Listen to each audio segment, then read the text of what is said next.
protesters just came head-to-head with a bus full of immigrants.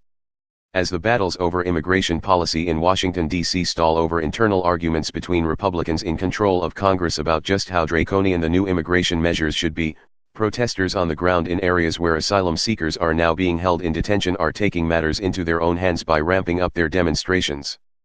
Despite the fact that President Trump was forced to backtrack on his policy of using the separation of children from their refugee parents to disincentivize immigrants from trying to come to the U.S., the fact remains that thousands of children have yet to be reunited with their families, and that those families that haven't been torn asunder are still being incarcerated for the misdemeanor of a first-time illegal border crossing rather than being processed for asylum.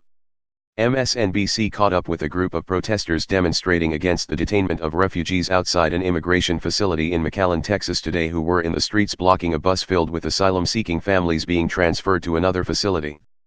The cable news outlet spoke to Manuel Munoz, a protester who had made the 5-hour drive from Austin to express his disdain for the Trump administration's immigration policies. Munoz spoke to MSNBC about what was happening and why in the video clip below.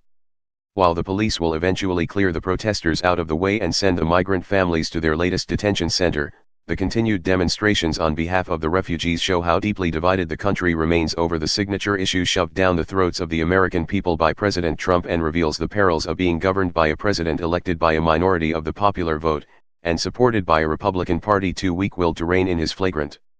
excesses. Unfortunately, it's unrealistic to expect much to change between now and the November midterms, and even then change will only come if turnout is high enough to bring the much-anticipated blue wave.